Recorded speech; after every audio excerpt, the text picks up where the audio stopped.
Почитувани гледачи, добро вечер.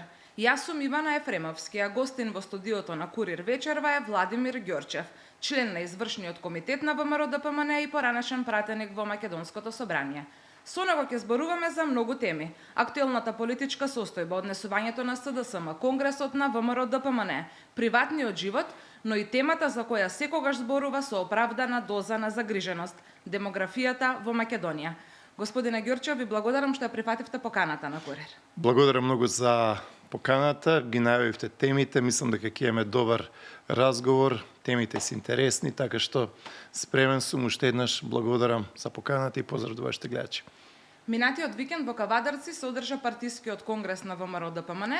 Вие таму имавте свое обраќање. Да. Што ви беше најважно да порачате и каква порака да им испратите на присутните? Имав повеќе пораки кои што ги соопштив пред делегатите на конгресот на ВМРО-ДПМН, а тоа е дека ВМРО-ДПМН се издигна, дека е во стабилна состојба, дека партијата е силна, дека ова е победнички конгрес на ВМРО-ДПМН, но истовремено и дека мора да покажеме скромност, воздржаност, дека мора да испорачаме, дека сега имаме и централната власт, и локалната власт по најголем број на општини из Македонија. Ке имаме период каде што неколку години нема да имаме избори. Значи едно отворено поле за работа и за докажување. И наистовремено, значи, никако да нема некоја возгордеаност, да нема некоја нааканост, да има многу усул, да има многу тактичност и да има многу работа и завршени проекти. Исто така во говорот му дадов поддршка на тогаш кандидатот за председател на ВМРО-ДПМН, поранешниот и сегашен и премиер и председател на ВМРО-ДПМН, господинот Христијан Мицкоски, а исто така кажав, значи, во врска со работата од мојот делокруг, за важноста од демографијата, за важноста на семејството и семејните вредности и во минатото, и во сегашноста, и во иднијата на Македонија. 804 делегати го искористија правото на глас и едногласно го реизбра Христијан Мицкоски за лидер на ВМРО-ДПМН. Премиерот јавно порача дека овој трет негов мандат ќе биде и последен, бидејќи вие многу добро го познавате. Сакам да ве прашам што очекувате од следниве 4 години, следејќи ја неговата мината работа во партијата, што би значило тоа за ВМРО-ДПМН, за Македонија? Од премиерот Мицкоски, како премиер на Македонија, како председател на владата, се очекува работа во полн капацитет, се очекува посветеност и се очекува да ја реализира програмата која што вети пред граѓаните на Македонија минатата година кога беше кандидат за премиер. И тој тоа го прави. Значи го прави секој ден, гледаме дека е растрчан, гледаме дека работи 24/7, оден из цела Македонија, тоа е сушност моторот на владата. Таа улога на крајот на криштата и природно му припаѓа затоа што е председател на владата, но кај него се гледа и една лична вклученост, едноставно еден личен драйв, личен мотив, затоа што сака да направи нешто добро за Македонија. Од него како председател на ВМРО-ДПМН се очекуваше да ја врати партијата на победнички патеки и тој тоа го направи. Значи во моментот кога ја презеде партијата, СДСМ беше на еден начин во еден по својот зенит на едно наакано, арогантно, па дури на моменти насилно владење, со политички прогон врз луѓе, со ужасни економски резултати. Тогаш бевме најлоши на Балканот по сите можни критериуми. Значи, ние бевме една земја која што просеше за зејтин и за брашно од Србија. Тоа беа владите на Зоран Заев и Таче Ковачевски. Значи, башка вакцини. Значи, се просеше од соседството за вакцини, се просеше за зејтин и за брашно. Се просеше за гориво во хеликоптерите да може да ги дигнат да гасат пожари. Македонија не можеше ни еден хеликоптер да крене во воздух. Сега Македонија може да крене 5 хеликоптери. Македонија не можеше да крене ниту еден единствен авион да гаси пожари. Сега може 3. Не е исто 3-0 во авиони, 3:0 во гасење на пожари, не е исто во хеликоптери 5:0. Значи, очигледна е разликата. Јасно ми е, треба уште и ќе има уште повеќе, ќе биде државата пофункционална. Но не може сето тоа преку ноќ. Значи, во делот на неговото председателствување со ВМРО ДПМН, мислам дека Христијан Мицкоски како председател на ВМРО ДПМН испорача резултати, донесе победа на локалните избори 2021, убедлива победа 2025 исто така, убедлива победа на на парламентарните и председателските избори минатата година, па и 2020. 2020 ВМРО ДПМН беше убедливо најголема партија со 40 претеници, СДСМ имаше 27. Но СДСМ со византијски политики и со одстапки на штета на Македонија, значи со бришење патос со сите наши можни црвени линии, успеа да состави еден омнибус, една шаренолика, непринципиелна, голема, гломазна коалиција која што беше вонредно штетна за Македонија, но некако ги скрпија бројките во парламент на штета на Македонија. И тој нивни концепт со огромен број на граѓани и луѓе кои што излегоа на избори минатата година беше поразен. Значи, да сумирам, мислам дека Христијан Мицкоски и како председател на владата, и како председател на ВМРО ДПМН испорача резултати, но и во наредниот период тој тоа треба да го прави со полн легитимитет, но исто така и со полна мотивација која што гледам дека има. На Конгресот се обратија преку видео врска секако многу познати европски политичари чии партии се пријателски партии на вашата партија. Колку е важно да слушнеме ни такви европски лидери да зборуваат за Македонија, за партијата која е на власт? Па важно е и Македонија и ВМРО ДПМН да бидат силно позиционирани и внатре, но исто така и надвор. Значи, Македонија мора да има отворени врати на местата каде што се носат најважните одлуки на светската политика. Значи, ние треба да комуницираме со светот, мора да бидеме активни во меѓународните форуми и тоа е добро и за Македонија и за ВМРО ДПМН. Затоа што кога е силно ВМРО ДПМН и силна е Македонија. Гледајте наназад 30 на години, значи, уште еднаш силно ВМРО ДПМН, силна Македонија. Особено последниве 10 на години. И обратно, кога ВМРО ДПМН е под удар, кога ВМРО ДПМН едноставно нема многу маневарски простор или кога нема силна позиција во парламентот, уствари ВМРО ДПМН секогаш има силна позиција, но доколку нема доволно големо мнозинство во парламентот, тогаш трпи Македонија. Значи, ние СДСМ го победивме 2016 во декември, 51-49. Го победивме СДСМ, но СДСМ направи влада. Ние СДСМ го победивме 2020 година, 40 претеници, наспроти 27, но повторно СДСМ направи влада, распродавајќи ја Македонија.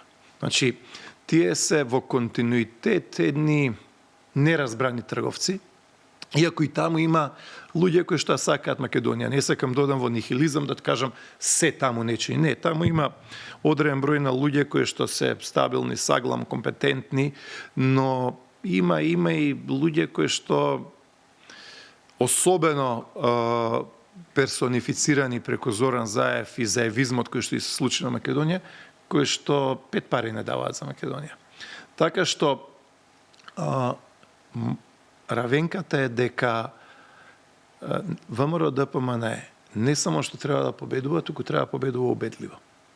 И кога победува убедливо, не може да се случат коалиции, понтонски мостови, омнибуси или како што елеше Заев, шуто и рогато, за да ВМРО ДПМН биде надвор од владата. Значи, ние таа наша убедлива разлика во однос на овој СДСМ кој што би го нарекол постнационален или можеби, не знам, постмодернистички, нихилистички,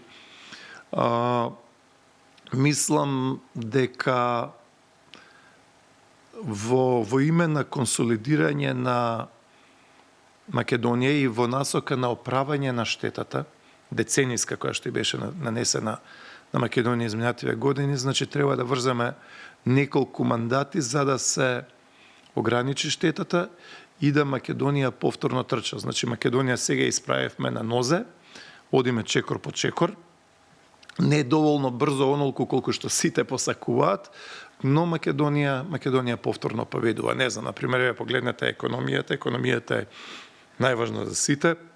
Македонија е повторно земја која што има најголем раст на економија на Балканот. И тоа некако недоволно се кажува. Значи, еве го последниот квартал вели 3,8 раст на БДП во време кога Европа стагнира.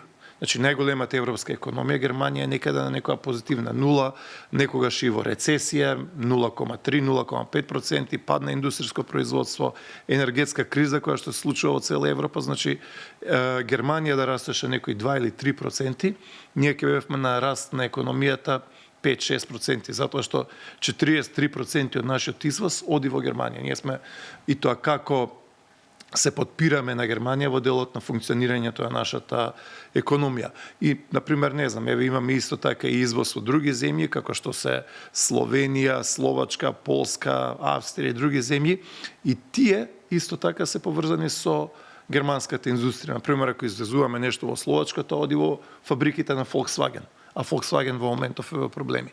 Значи, сакам да кажам дека со оваа влада и со овие залагања на премиерот Мицкоски, ние сме земја која што има трет највисок економски раст во Европа. Значи, не велам ние дека сме трета економија во Европа. Не сме.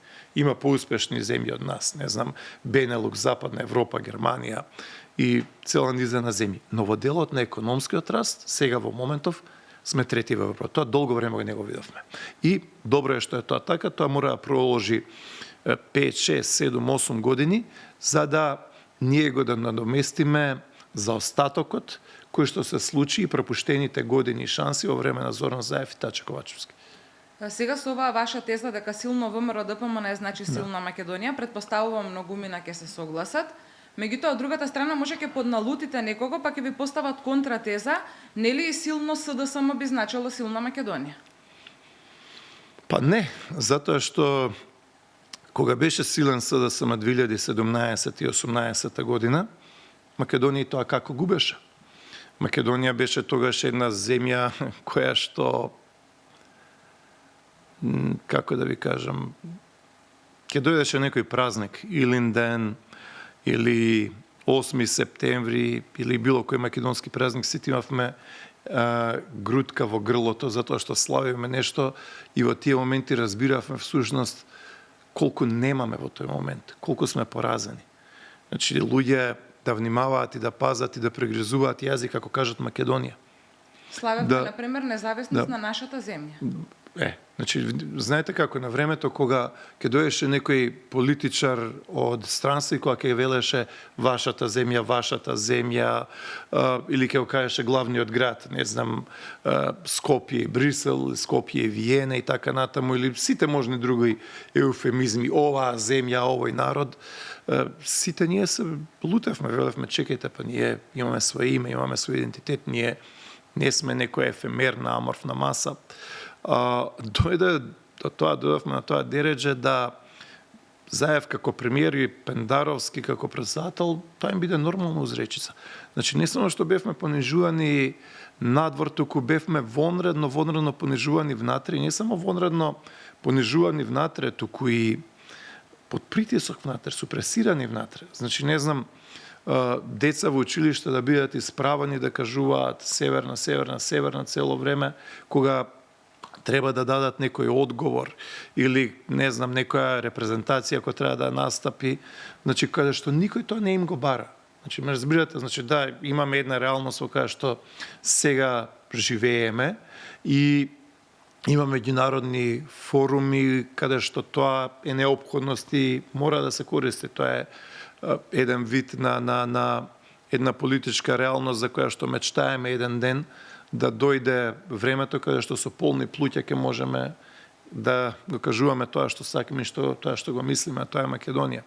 Но бевме во едно време и во една дефанзива каде што како да ви кажам, се она што значеше љубов и емоција кон Македонија беше потиснато, а сето останато и сите други туѓи национални агенди од целиот Балкан, и тоа како беа промовирани во Македонија, развивани во Македонија и сето останато. Значи, во рете на Балканот сите национални идеи, секој да дојде во свој полн израз и еманципација, но ние ја сакаме, ние ја чувствуваме македонската идеја.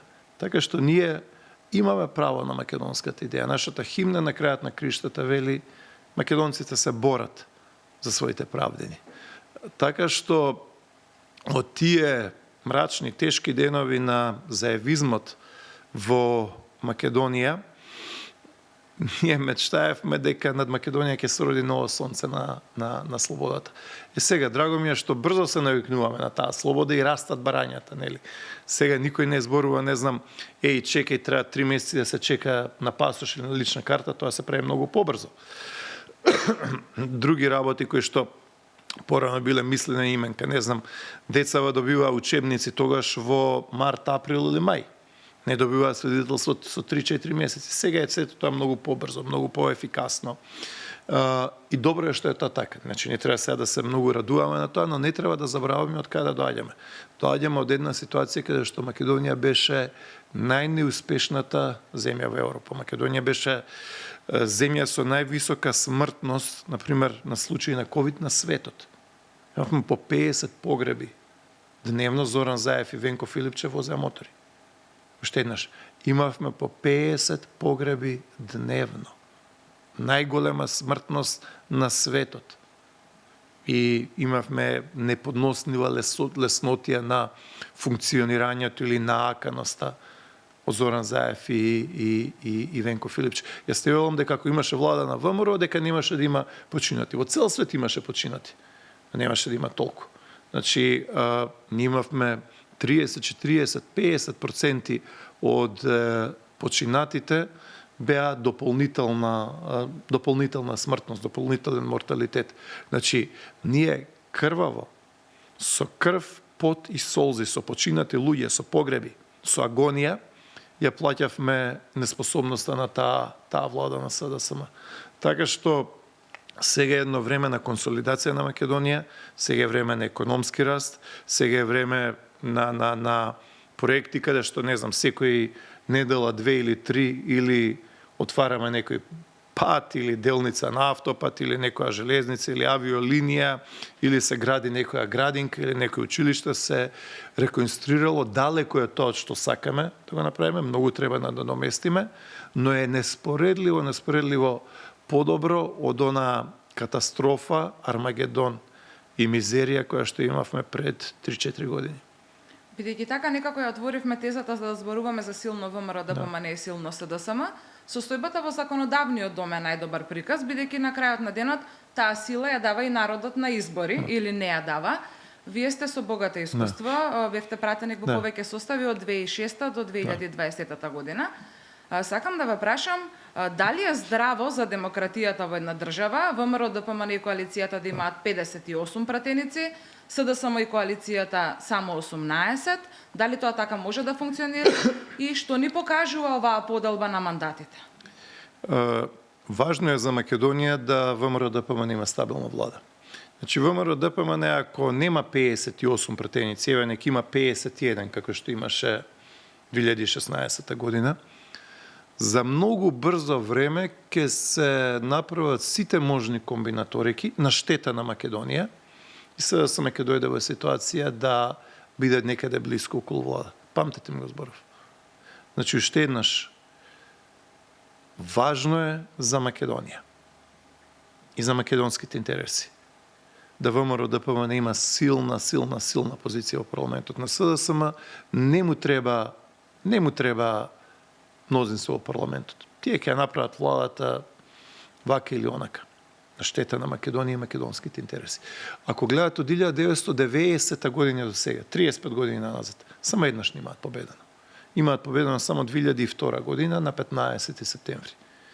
Ако гледаме изборите 90-та година, 98, 94 имавме општа една изборна кражба, имавме бојкот на ВМРО ДПМН, тогаш 4 години бевме надвор од парламентот. Значи, ако гледаме 90-та година, 98 година, 2006, 2008, 2011, 2014, 2016, 2020 година и 2024 година, тоа се 8 изборни циклуси во кои што СДСМ има помалку гласови од ВМРО ДПМН. Што вели тоа? Тоа вели дека Македонија, избирачите, народот, македонскиот народ, повеќе гласа за ВМРО ДПМН. Со сите наши мани, грешки, потфрлање и сето останато. Но, дека во било која варијанта каде што СДСМ, макар и малце ќе ни се приближи на штета на Македонија и долгорочните македонски интереси, ти ќе направат влада. Значи, овој сооднос 58-18 во парламентот е одраз, рефлексија и огледало на довербата и недовербата кај граѓаните. Значи, јас знам дека минатата година за нас гласа и дел од луѓето кои што можеби не ни се склони, но кои што беа многу и тоа како изнервирани од владењето на СДСМ и секојдневното фијаско. Јас знам дека покрај нашето стабилно гласачко тело, кое што е големо, кое што го поздравувам, со кое што комуницирам, со кое што имам голема интеракција, има и одреден број на луѓе кои што, како што реков, се неопределени, не се многу можеби партиски приврзани и гласаат вака или онака. Значи, тие масовно гласаа минатата година за нас. Огромен број од нив и понатаму не даваат довербата, затоа и победата на локалните избори, но кај нив има, што е природно и нормално, една нестрпливост, ајде овој проект, ајде ово, очекуваме овака да биде, онака да биде. Значи, работиме на тоа, има такви проекти, но едноставно не може преку ноќ. Во овие тешки европски услови, за многу поголеми посилни економии од нашата македонска економија, ние имаме трет најак развој во Европа и убедливо највисок раст на БДП на Балканот. Така што тоа е таа победничка патека или траекторија на која што треба да се наоѓа Македонија. Рековме дека во ВМРО ДПМН Христијан Мицкоски го започнува својот трет мандат. Да. Од другата страна во СДСМ лидер беше Зоран Заев, кој по катастрофалниот изборен пораз се повлече. Дојде Димитар Ковачевски. Сега на чело на таа партија е Венко Филипче. Гледате ли вие, господине Ѓорчев, во некој од овие актуелни или минати лидери можност СДСМ да се издигне и да стане конкурентска партија на вистина на ВМРО ДПМН? Искрено не гледам. Значи, мислам дека овој ваков СДСМ постнационален, постмодерен, длабоко заробен во канџите на заевизмот. Добро е за Македонија едно 10 години, барем 10 години да биде во опозиција. Уште еднаш, не ние да бидеме арогантни, не ние да бидеме наакани, напротив, треба да бидеме скромни, треба да бидеме работливи, треба да испорачаме. Но овој ваков СДСМ едноставно ниту треба, ниту ќе добие доверба од граѓаните на Македонија и македонскиот народ. Затоа што премногу зулум направи. Затоа што премногу се пресни, премногу се свежи сеќавањата на понижувањата и фијаското кое што го видовме изминативе 7-8 години и во делот на државните и национални прашања, и во делот на економијата и секојдневното функционирање. Така што мислам дека отприлика со ова позиционираност нормално, рано е да се каже, но мислам дека во моментов барем 2 мандати се сврзани.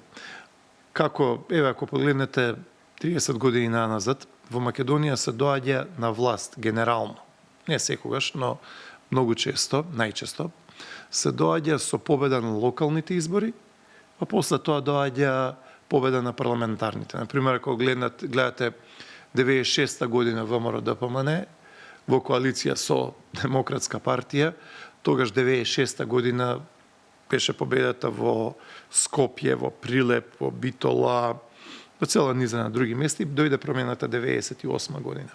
2000 година да сам исто така овие баш градови кои што ги набрав, Скопје, Битола, Скопје, Штип, Прилеп и други, победи 2000-та СДСМ, 2002 победи на државно ниво.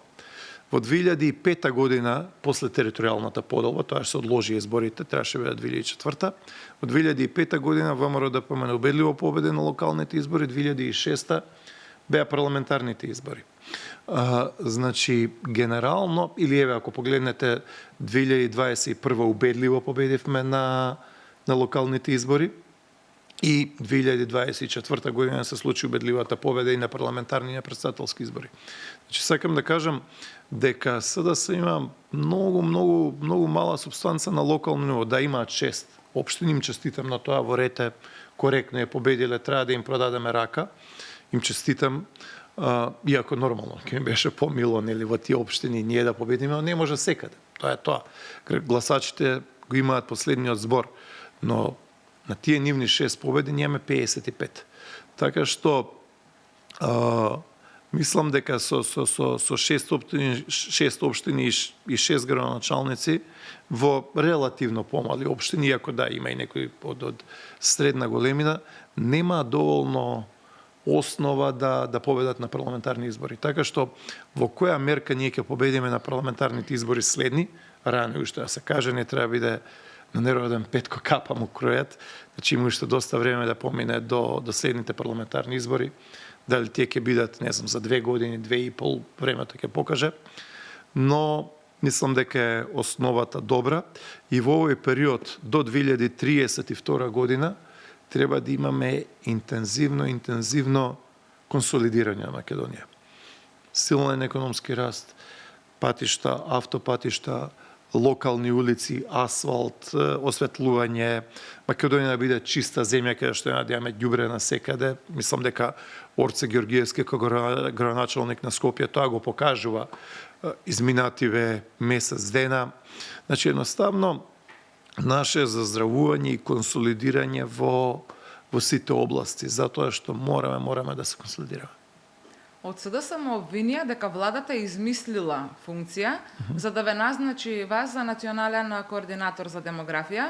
Од друга страна, ако некој во државава е компетентен и ги има податоците да зборува на оваа тема, сигурно сте вие. Зошто не им одговоривте тогаш? Дали вашата долгогодишна политичка кариера ве научи да селектирате на што ќе реагирате и кој е вашиот одговор на ова обвинување? Во делот на демографијата мислам дека како држава доцниме 50 години со занимавање со демографија, затоа што нашата демографска рецесија и нашето падање во бројот на родените се случува уште од 1950 година наом. И некако не е тоа загрижувачки, да речеме, тамо негде до 1970 година, но после тоа почнуваат сериозни падови. Значи, во тој дел, уште еднаш мислам дека со водење на демографска сериозна политика доцниме 50 години, иако имавме навистина добри мерки и некои добри чекори, одлични резултати тамо некаде 2009, 10, 11, 12, 14 година. Ке се вратам подоцна на тоа. И второ, од 2017 година до 2024 година, значи со заевизмот во кој што живееше и трпеше Македонија, се случија страшни и ужасни, историски ужасни демографски падови на Македонија. Од сите работи кои што и се случија лоши на Македонија, имаше цела низа на мерки кои што беа навистина тешки и последици кои што се огромни. Не знам, од промена на името. Тоа е историска работа. Од распродавање на Македонија на сите 4 страни на светот. Од најмал економски раст. Огромна смртност починати во време на COVID. Понатаму целосна апсолутна доминација на ДУИ и во владата, и во институциите, и на секој можно поле. Понатаму од сите можни работи кои што се случува. Внимавајте, имавме тогаш секоја недела мега скандал или секој месец имавме скандал од кој што требаше падне владата, ни фоко не им трпнуваше. Мислам дека од сите тие работи кои што се случија тогаш на Македонија има уште една работа која што е или најголема или меѓу првите 2-3 последици за Македонија, а тоа е екзодусот и демографска катаклизма која што и се случи на Македонија од 2017 година до 2024 со заевизмот.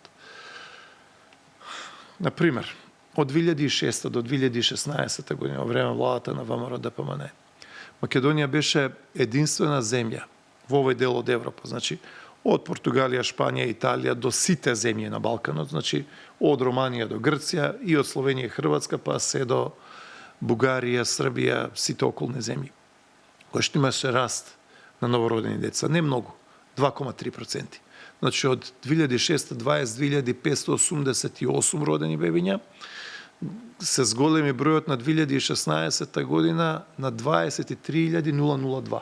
Тоа не е многу, 2,3%. Истовремено, сите овие земји кои што ви кажав пред малце, значи, од Португалија и Шпанија до Романија и Бугарија, значи сите овие земји во Медитеранот, во Европа и така натаму, значи збориме за овој дел од Медитеранот, северниот Медитеран, имаат огромен број на пад на новородени деца. Некои имаат 10%, 12%, 15% до 20, 27, 22%. Во тоа време кога другите паѓаат, грубо кажано, од 10 до, како што се минус 10 до минус 20%, Македонија расте 2,3%, најмногу благодарение на зголемување на третородените деца. Од 2008 до 2014 година бројот на третородени деца се зголемува за 40%. Така што и цела низа на други мерки, нели, тогаш имаше и бесплатно инвитро, имаше и овие други мерки која што таа инвитро мерка се покажа како навистина добра. Еве сега пред неколку месеци оваа година како влада и гарнитура ја зголемивме и нема да има само 3 обиди за инвитро инсеминација и процедура, туку ќе има 6 обиди кои што ги покрива државата. Бесплатни. И процедурата за добивање на тоа нема да биде 3 месеци, како што беше до сега, туку ќе биде 2 недели. Значи многу побрзо, многу подостапно, затоа што благодарение на таа мерка за инвитро оплодување од 2008 до сега се родени повеќе од 15.000 бебиња. Што ви е еден пола стадион, тоа ви се две сали Борис Трајковски. Значи тоа е огромен број на среќа, преградки, бакнежи, деца, животи, отворени очи, и не се тоа само 15.000 бебиња, туку дај Боже еден ден кога ќе дојде моментот и тие деца ќе станат своји родители. Значи секоја од тие гранки понатаму ќе расцвета. Се дали таа гранка ќе има 1, 2, 3 или 4 помали гранчиња, значи тоа е едно дрво на животот кое што е прекрасно. Значи да се вратам на ова што кажав, значи од 2006 до 2016 година Македонија е единствена земја во овој дел од Европа која што има раст на новородени деца. Но од 2017 година со почетокот на заевизмот до 2024 Македонија е земја со најголем пад во новородени деца. Значи паѓаме од 23.000 родени на 16.000 родени минатата година. Тоа се ужасни историски падови. Значи тоа се де факто воени загуби. Значи единствена земја која што има поголем пад од Македонија во овој период е Украина. Тоа е затоа што има војна, тamo има пукање, има милиони бегалци, има огромен број на загинати. Значи ако ја одземеме Украина која што е во војна состојба, со ужасни, огромни војни загуби, Македонија е од најдобра во Европа во време на ВМРО ДПМН, Македонија е најлоша во Европа до 2024 година. Ние секогаш сме имале иселување, значи од Македонија, не знам, ако видите пола од нашиве песни, народни приказни, сето останато се за печалба, за гурбет, за заменување во странство, и тоа се случувало и сега се случува. Но од 17 до 24 година имавме една демографска катаклизма, заменување од Македонија, какво што повторно велам, немало, одговорно тврдам, немало во историјата на Македонија. Сега, треба да ја консолидираме Македонија, не можеме преку ноќ да го сопреме тој процес, но гледаме да се намали иселувањето, да дадеме економски шанси овде, некој да се врати од диаспората, да дојде во Македонија. Значи, гледаме да направиме од Македонија една земја каде што и младите, и оние во средна возраст, и постарите, и најмладите ќе имаат своја иднина. Ја спомнавте 1950 година, Да. тогаш една прекрасна статистика, во Македонија се родиле 50.000 бебиња, за споредба лани имавме 16.000. Вие зборувате конкретно со бројки, што тие бројки значат, каде е најголемата болка, бидејќи доколку ги споредиме времињата во кои што сме живееле, никој не може да каже дека во 50-те години полесно се живеело или полесно било да се создаваат многодетни семејства. Да. Тоа е огромна тема, еден океан на податоци, но тоа зборува за една тешка приказна, за која што мора да размислуваме. Значи, ја кажавте статистиката што ја објавив пред некоја недела, тоа е дека 1950 година Македонија има 50.000 родени бебиња, а минатата година имаме 16.000 родени бебиња. Со таа разлика е што 1950 сме имале 1,2 милиони жители, помалце, значи 33% помалце жители, 30% помалце жители, а сега со 1,8 милиони жители имаме само 16.000 родени бебиња. Ако ја погледнеме 1960 година, кога никогаш не се живеело лесно, значи да, во Македонија има огромен број на проблеми, во Македонија не е лесно, но во 1950 година било неспоредливо потешко. Во 1950 година во Македонија немало автомобили. Или имало може многу малце, не знам, од цела држава, не знам, која бројка, 10, 20, 50 или 100. Во 1950 година немало телевизор. Во 1950 година Македонија нема фрижидери, нема автопатишта, нема интернет, нема еден куп удобства кои што нас денес како на генерација ни се буквално секојдневие. Значи, времињата се сменија луѓето и треба едноставно да размислуваме за тоа. Затоа што, знаете како, таа виталност на Македонија 1950 година всушност ја обнови Македонија после Втората светска војна. Во Втора светска војна ние имавме 24.000 загинати. Војната во Македонија трае некаде околу 1000 дена, нешто повеќе се. Значи тоа нели од 41 до 44 година кога се ослободуваме, иако после тоа продолжува и 45-та со пробојот на Сремскиот фронт, македонските единици, но генерално војните дејства во Македонија се случуваат во периодот некаде нешто повеќе од 3 години, ако тоа го симплифицираме за полесно го пресметаме, грубо кажано тоа се 1000 денови. Значи 24.000 загинати во 1000 денови. Тоа се 24 погреби дневно. Значи таа Македонија од 41 до 44, која што крвареше, која што се бореше, на која што и беше ужасно тешко, таа Македонија поднесе 24 погреби дневно во текот на 3 години. Толку скапо е платена слободата. После таа ужасна Втора светска војна, во таа немаштија во која што била Македонија, таа Македонија наоѓа сила, инспирација, љубов, ако сакате, да има 50.000 родени годишно. И тоа ше таа генерација кога нели ја крева државата после Втората светска војна и разрушувањата, оди обновата, се градат куќи, згради и сето останато Македонија застанува на нозе. Значи, сакам да кажам, или да не зборуваме за 1910, 12, 13, 14, тоа се нашите баби и дедовци.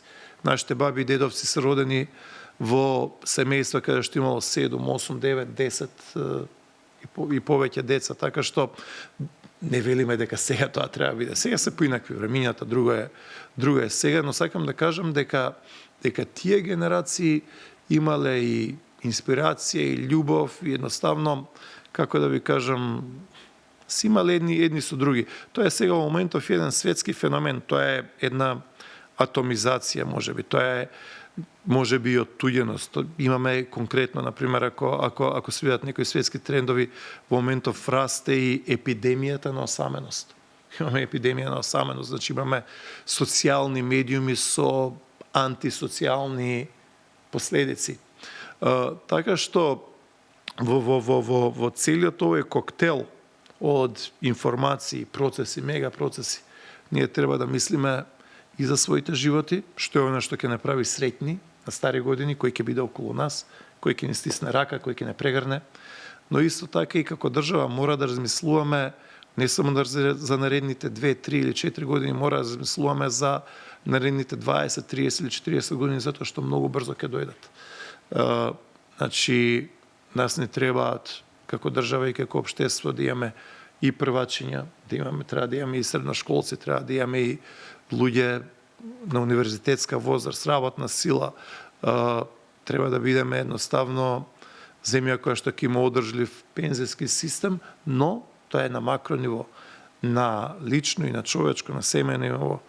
Нас не требаат уште еднаш деца кои што ќе не сакаат, а ние треба да бидеме родители кои што ќе бидеме со нив, кои што ќе им дадеме поддршка, кои што, не знам, ќе бидеме посветени дома како сопруг, како татко, како родител. Едноставно да ги живееме семејните вредности кон кои што беа приврзани нашите баби и дедовци. Уште еднаш, нели, нема да се мешаме во било чиј избор, се е личен избор. Секој има право да избере како ќе живее, дали ќе биде во брак или нема да биде во брак, дали и колку ќе има деца, кога ќе има деца, се е тоа прашање на личен избор. Значи, никој на никого нема да му трља нос или вака треба или онака треба.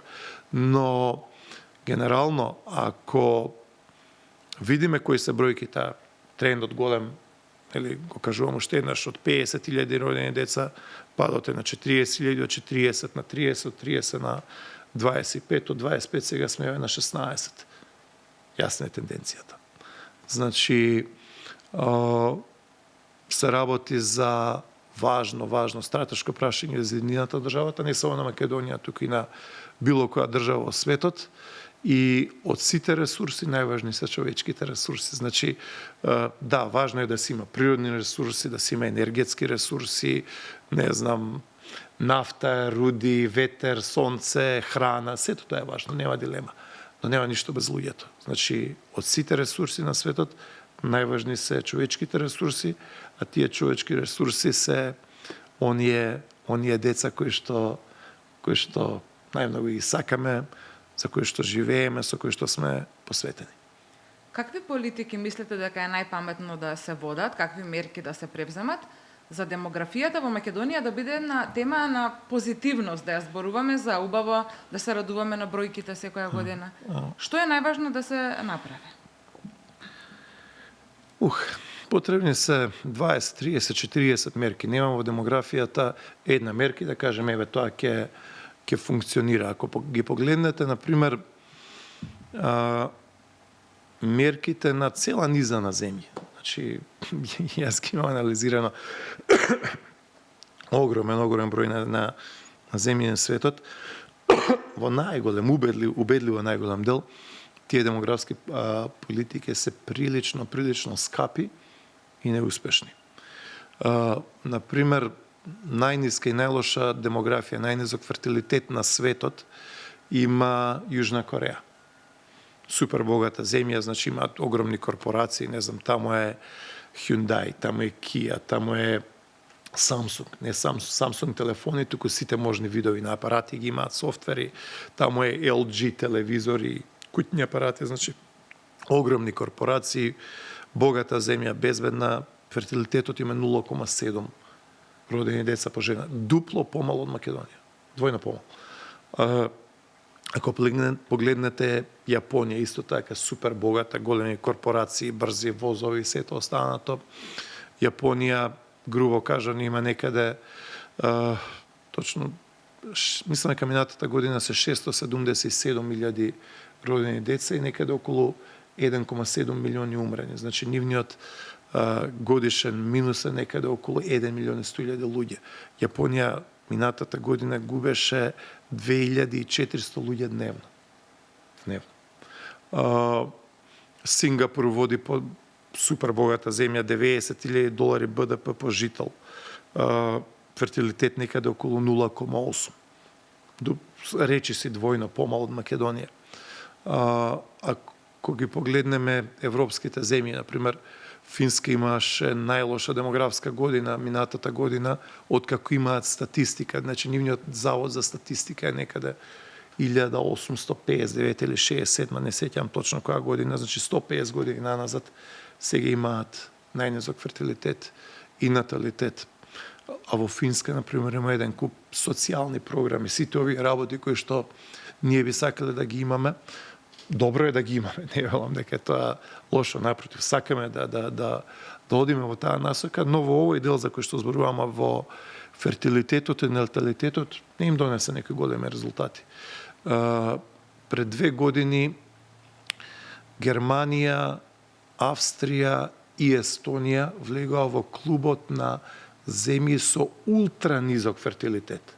Значи фертилитет некаде 1,1, 1,2.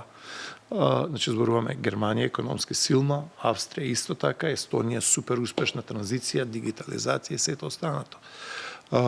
Италија исто така има големи демографски проблеми, тие се некаде на фертилитет 1,1, таму е веќе Полска. Полска 2017 имаше 402,000 родени бебиња, минатата година завршува со 250,000, значи падот им е од 17 година од 400,000 на 250,000. Значи рецесија некаде околу 35%. Шпанија исто така има многу низок фертилитет, некаде 1 до 1,1 и така натаму и така натаму. Значи можеме да набројам огромен број на земји. Еве исто така и на Балканот се случуваат големи падови. Сите земји на Балканот изразито депопулираат. Значи без разлика колку се економски успешни, неуспешни, членство во ЕУ, кое што е добро и пожелно, но демографијата не е баш сјајна. Значи депопулира и Грција, и Бугарија, и Србија, и Косово, и Албанија. Значи се работи за едно огромно мега прашање на современиот свет, на современото живење, па ако сакате и на човештвото. Така што ние ќе воведеме мерки, работиме на тие мерки. Драго ми е, мило ми е дека премиерот често пати зборува за оваа тема. Премиерот Мицкоски, не знам, секои 2-3 недели е или на камен темелник на некоја нова градинка или проширување, или се сеча лента, се зголемуваат капацитетите. Еве имаме добри мерки во делот на инвитро фертилизацијата и цела низа на мерки. Значи сакаме да бидеме влада и сакаме да бидеме земја која што ќе им дава полна поддршка на мајките, на децата и на семејствата. Истовремено во демографијата има и еден друг дел, а тоа е дека како општество, како народ, како држава, па ако сакате и како цивилизација, треба да ги сакаме децата. Треба едноставно да со одлуките кои што ги носиме денес, дали ќе бидеме родители или не знам, дали нешто деца ќе имаат браќа или сестри, да размислуваме и за нив, но да размислуваме и за тоа што е тоа што ќе направи среќни кога ќе имаме 60, 70 или 80 години. За некоја слава, за нова година, прослава или било што, дали сакаме нашата маса да биде од 1 метар или од 10 метра. Колку ќе имаме внуци.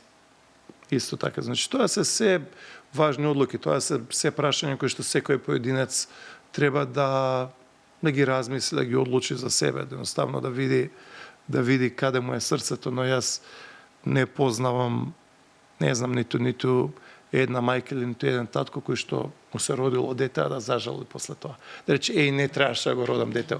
А знам многу луѓе кои што им се родило дете, имале дилема дали треба, не треба, времето не е времето, биолошкиот часовник, така натаму, па после тоа ќе речат, најдобра одлука на светот. Значи, колку се израдувавме, колку е тоа убаво дете, колку радост донело, отворило очи и сето останато. Значи, во делот на демографијата, покрај овие мерливи работи, економски политики, социјални политики, државни политики и сето останато, кои што се апсолутно важни и треба да ги подобриме. Исто така има и емоција, има и љубов, има и нешто, така како да ви кажам, не некои работи кои што метрички се тешко мерливи. Таа одлука која ја нарекувате најдобрата одлука на светот, вие ја донесовте 4 пати. Татко сте на 4 деца. Сакам да ве прашам како функционира вашето секојдневие. Во една прилика кажавте дека дома ви е како Дизниленд, ама претпоставувам на сладките маки, мислевте. Убаво е да се биде родител. Да, најдобра одлука во животот е за мене да видам татко на 4 деца, нормално тука големиот херој и секоја чест за мојата сопруга. Заедно го правиме тоа, ние сме заедно во таа приказна, посветени сме, ги сакаме децата, но ништо не ме прави посреќен. Тоа е навистина една прекрасна работа и на крајот на криштата и тие деца ќе си имаат себе си за цел живот. Знаете, еве интересно, например, да си има брат или сестра, тоа е најдолгата релација која што ќе имате во животот. Например, за родителите, нели, нашите мајки и татковци, биолошки, нели, кажано, ќе ги изгубиме. Дали кога ќе имаме 40 години, 45 или 50, таа генерација, кога ќе има 70, 75, 80, 85 години, ќе се замине. Значи, некаде до 40 или 50 години, нашите родители ќе заминат. Своите деца, обично ги добиваме на возраст од 25, 30, 35, 40 години. Значи, едноставно, 30 години живееме без нив. А нашите браќа или сестри имаме за цел живот. Откако ќе се родиме, па до моментот на заминувањето од овој свет. Така што, тие деца кои што ги имам, се надувам дека ќе си бидат себе си подршка еден на друг за цел живот. И не знам сега, ако треба, не знам, децево да се однесе на фудбал или на клавир или на балет, тоа е убава работа. Тоа се работи за кои што вреди човек да живее. Какви деца се Марта, Филип, Никола и Катерина? Какви интереси имаат? Гледате ли кај некого од нив амбиција да ве наследи можеби во политиката? Не знам да ви кажам. Нивна ќе биде одлуката со што ќе се занимаваат, нека се здрави, нека се живи, нека ја следат својата звезда, нека следат својот пат.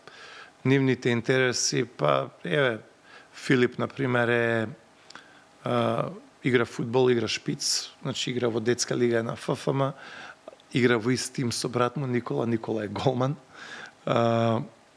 Исто и помалата керка тренира фудбал, Катерина, таа има 9 години, таа е исто вака добра и мотивирана. Марта вежба клавир, претходно има вежба на балет, со јазици се исто така добри, работа со компјутери, исто така некој повеќе, некој помалце. Чекате дали има уште некој има уште, значи сите имаат своји интереси, значи двајца од нив исто така интензивно читаат книги. Филип например чита многу книги, Никола е например добар со кошарка и така натаму. Значи, знаете како, секој дете со своја среќа. Секој дете со своја среќа, секој дете измамува насмевка, секој дете е богатство, секој дете е буквално универзум за себе. Така што семејството и децата се незаменливи. И како држава, како општество, како цивилизација треба да имаме една топлина во срцето за ова и јас сум убеден дека тоа го има во Македонија. Значи, Македонија ги сака децата. Ние сме култура и традиција која што е приврзана кон идните генерации и на некој начин во ова секојдневие, брзање, гужви и сето останато не треба тоа да ни се испушти од видот. Така што ете, секој нека биде успешен, нека има професионални успеси, нека луѓето го тераат своето образование, слободно време и сето останато, но исто така семејството е столбот на живеењето, на заедничањето. Тоа е една мини убава заедница во која што човек споделува, во која што човек наоѓаш луѓе кои што ќе те разбираат, луѓе на кои што ти ќе им дадеш поддршка или тебе ќе ти дадат поддршка, така што ете тоа на пример нека биде една од пораките кои што сакам да ги пратам од тука. Убава порака за да го завршиме ова интервју. Ви благодарам уште еднаш што одвоивте време. Фала многу за поканата до Курир, фала за вашата редакција, благодарности до вашата екипа тука. Ви посакувам среќна нова година, новогодишни празници, после тоа Божик и божични празници, нека 2026 биде убава, добра, успешна година и се најубаво за многу години. Почитувани гледачи, вам ви благодарам за вниманието. До следното видување. Пријатно. Пријатно.